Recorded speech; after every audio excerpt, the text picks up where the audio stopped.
Bienvenue au cœur du crime, un podcast issu des archives d'Europe 1. Savez-vous que plus d'un tiers des crimes et délits commis en France sont traités par la gendarmerie nationale? Je m'appelle Yann Kermadec. Je suis commandant de gendarmerie. Je dirige une section de recherche dont la mission essentielle est une mission de police judiciaire.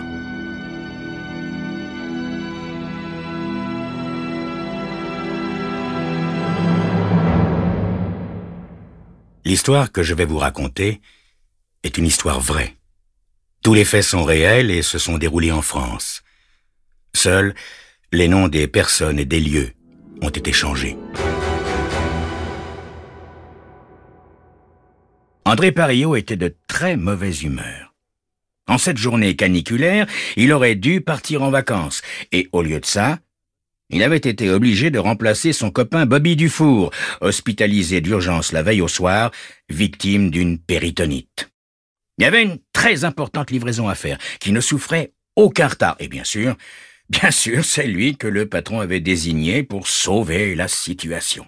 Je sais que je peux compter sur vous, Parillot. Et puis, vous êtes le seul célibataire de l'équipe, n'est-ce pas?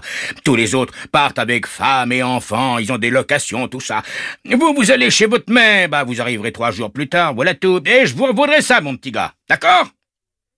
Il était bien obligé d'être d'accord. En cette période de crise, il valait mieux être d'accord. Sinon, on avait de grandes chances de se retrouver pointant à la NPE. Et puis, André Parillot aimait son métier de chauffeur routier. Depuis qu'il avait 20 ans, et ça faisait belle lurette, il sillonnait les routes à bord de ces énormes machines qu'il faisait rêver quand il était gamin. Il en avait vu du pays pendant toutes ces années. Il aimait les départs au petit matin, les copains routiers sympas qu'il retrouvait au hasard de ses voyages. Quand il était au volant de son camion, il se sentait libre, André. Libre, loin des tracasseries de la vie de tous les jours. La journée avait mal commencé. D'abord, un pneu crevé à la sortie de la ville, qui l'avait obligé à s'arrêter pour changer de roue. Et puis, avec cette chaleur insupportable, il était en nage et il lui restait des kilomètres et des kilomètres à faire avant de se retrouver chez lui. Une bonne douche glacée, voilà ce qu'il lui fallait. Une bonne douche glacée, après une aussi dure journée. André Parillot et son énorme camion étaient sortis de la ville écrasée de soleil quand, dans un terrain vague, bordant la route, il remarqua 2 individus allongés en plein soleil et recouverts chacun d'un duvet. « Ah! Par cette chaleur, ou ils sont fous, ou ils sont morts, » pensa-t-il. Et, pour en avoir le cœur net, André Parillot freine, range le lourd véhicule sur le bord de la route déserte, et, en grandes enjambées, se dirige vers les 2 corps qui sont toujours allongés dans l'herbe. L'odeur épouvantable qui se dégage ne permet pas un instant de douter de l'état de décomposition dans lequel se trouvent les 2 cadavres étendus là. André Parillot, bouleversé par sa macabre découverte, remonte dans son camion, démarre à toute vitesse et va téléphoner à la gendarmerie la plus proche.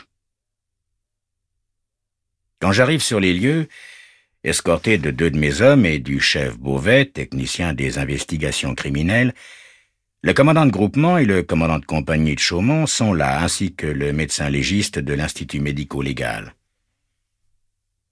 Mon enquête commence sous un ciel d'un bleu éclatant et sous une chaleur torride.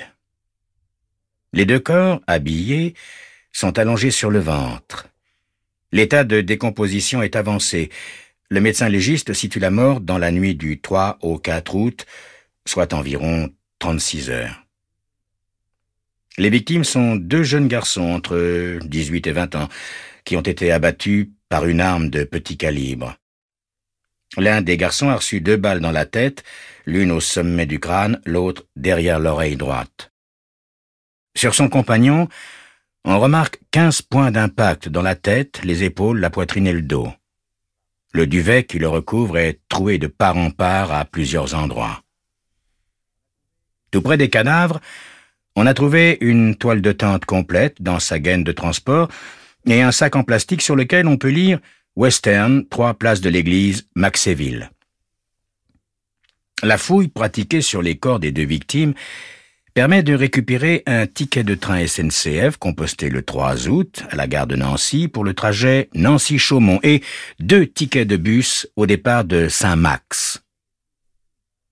Mais on ne découvre aucune somme d'argent, aucune pièce d'identité, et nous remarquons également l'absence de sacs pouvant contenir des vêtements de rechange ou des nécessaires de toilette.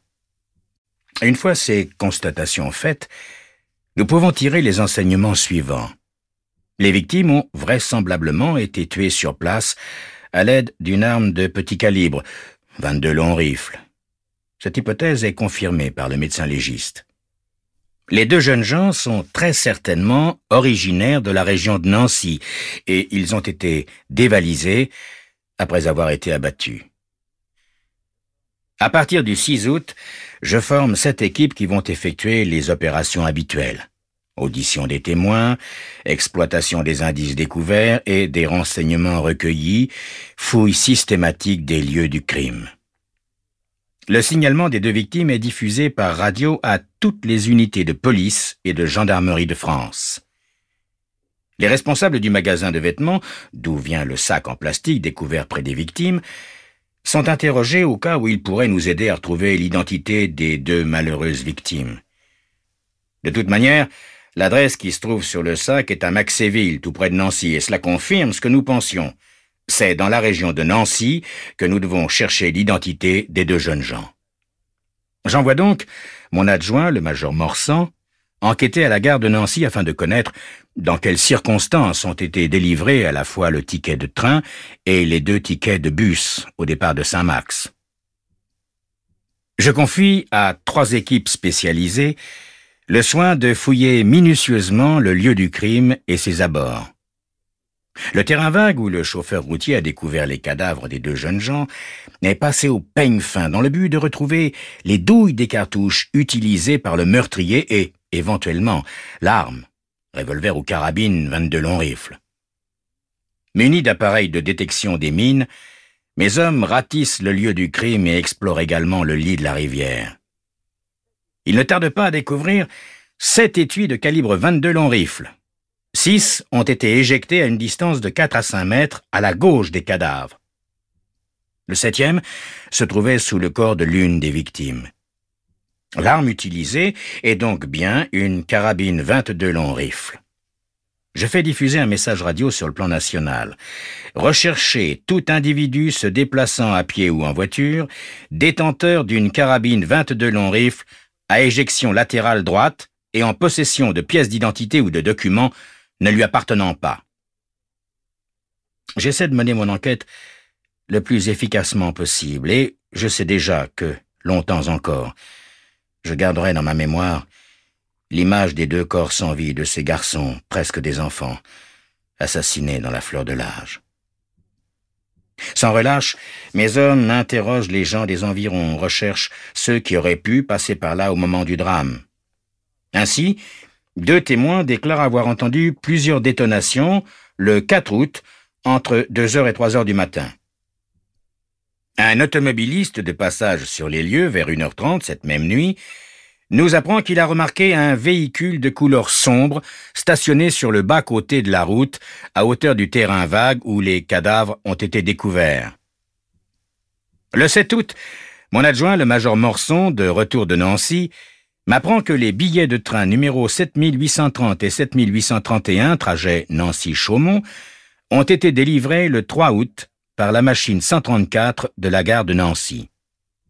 Les 2 tickets de bus ont été délivrés, l'un le 13 janvier pour le trajet Saint-Max-Nancy, donc le possesseur de ce ticket est monté dans le bus à Saint-Max, l'autre le 20 janvier et ce jour-là encore, le passager a utilisé le moyen de transport entre Saint-Max et Nancy. Il serait donc possible que l'une des 2 victimes habite entre ces 2 agglomérations.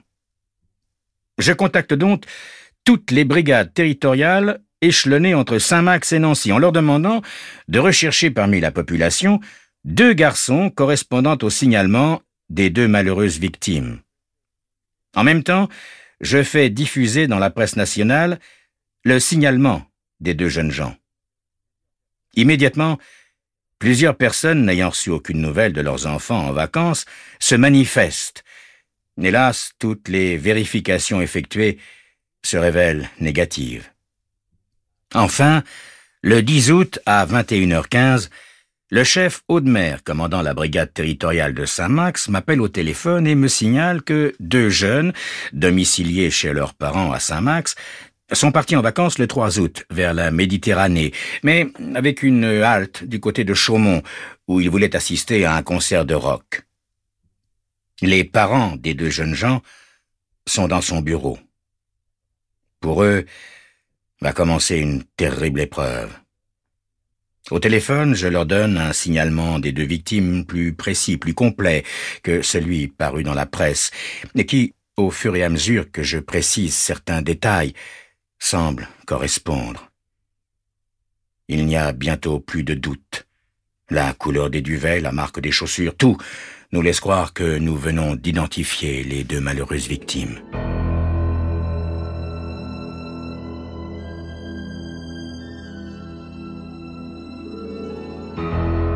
Le lendemain, 11 août, les corps seront formellement reconnus par les familles. Il s'agit de Laurent Grasset et Stéphane Soulier, âgés tous les 2 de 19 ans et demeurant à Saint-Max. Mais le mystère reste entier. Pourquoi a-t-on tué ces 2 garçons? Et qui les a tués? C'est ce que vous saurez dans quelques instants.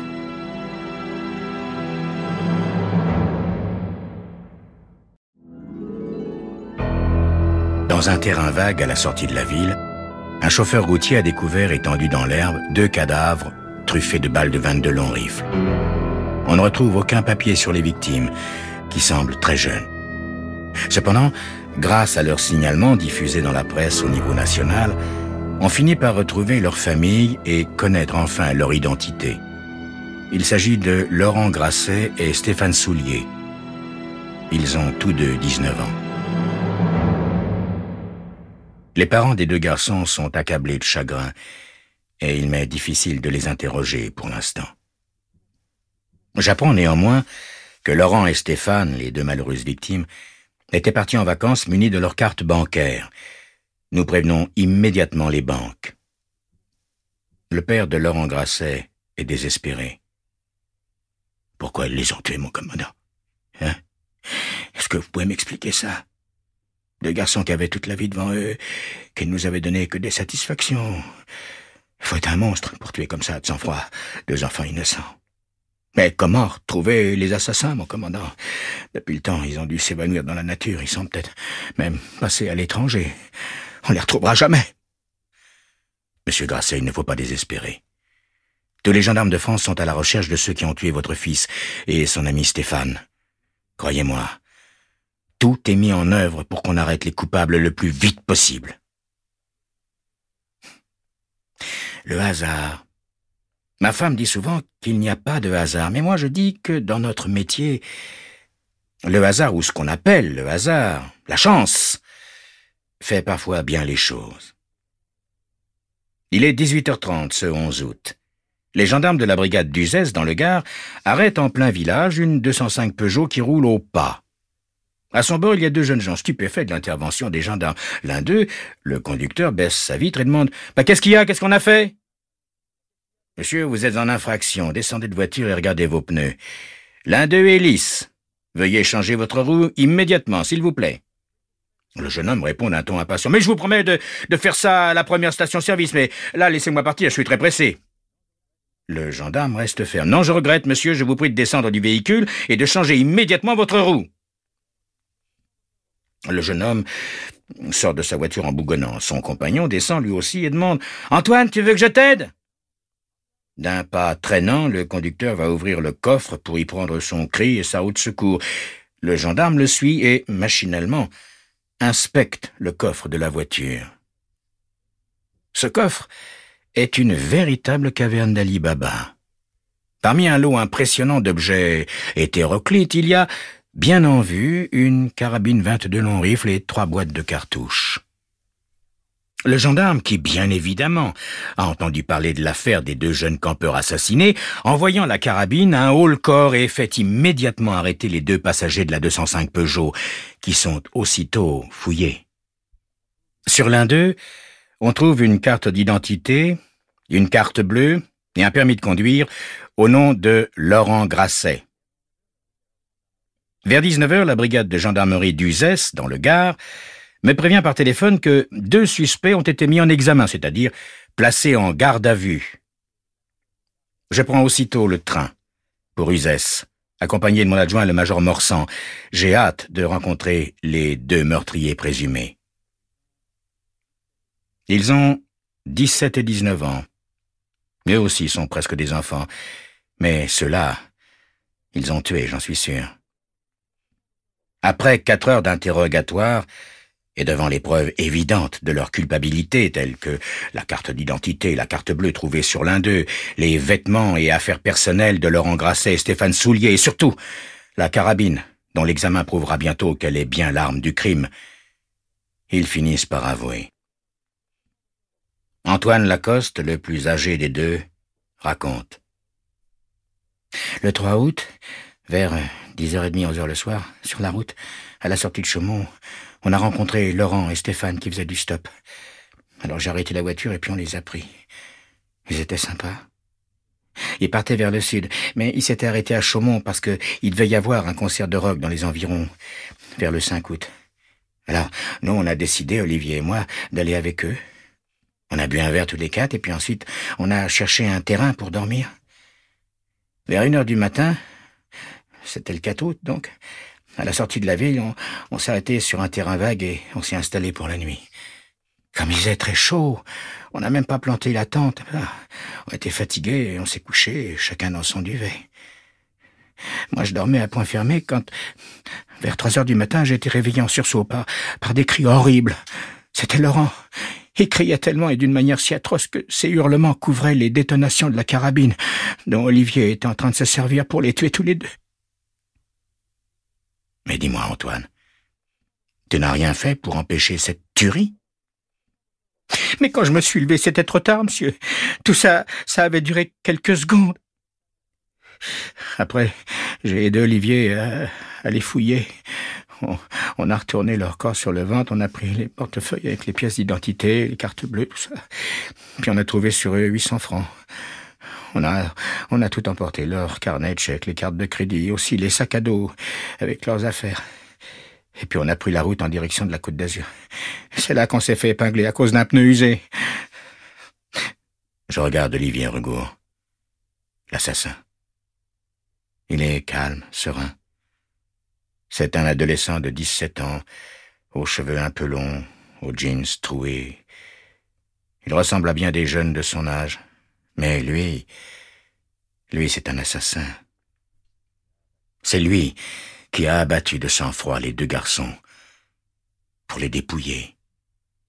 Qu'est-ce qui a bien pu se passer dans sa tête à ce moment-là? Qu'est-ce qui a fait que, de paisible vacancier qu'il était, il soit devenu en une seconde un abominable criminel? Je le regarde droit dans les yeux. Il n'évite pas mon regard. Olivier, les parents de Stéphane et de Laurent m'ont demandé pourquoi. Pourquoi on avait tué leur fils. Aujourd'hui, c'est moi qui te demande pourquoi. Olivier Regour baisse la tête. Il fixe intensément le rebord de mon bureau. Je sais pas ce qui m'a pris, monsieur. Il faisait trop chaud. Je pouvais pas dormir. Tout d'un coup, j'ai eu envie de les tuer, comme ça, pour rien. Pour voir. Lors du procès, les psychiatres trouveront peut-être des circonstances atténuantes à ce monstre, après un acte aussi épouvantable, l'assassinat de 2 garçons de 19 ans. Comme ça, pour rien, pour voir.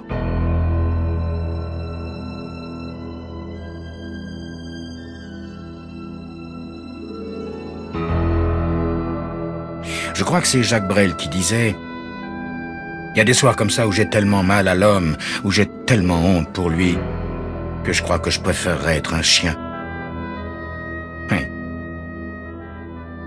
Il y a des soirs comme ça. Moi aussi, grand Jacques, je crois que je préférerais être un chien. Vous venez d'écouter Au cœur du crime, un podcast issu des archives d'Europe 1. Réalisation Julien Tarot. Production Raphaël Mariat. Patrimoine sonore Sylvaine Denis, Laetitia Casanova et Antoine Reclus. Promotion Marie Corpet. Au cœur du crime est disponible sur le site et l'appli Europe 1. Écoutez aussi l'épisode suivant en vous abonnant gratuitement sur votre plateforme d'écoute.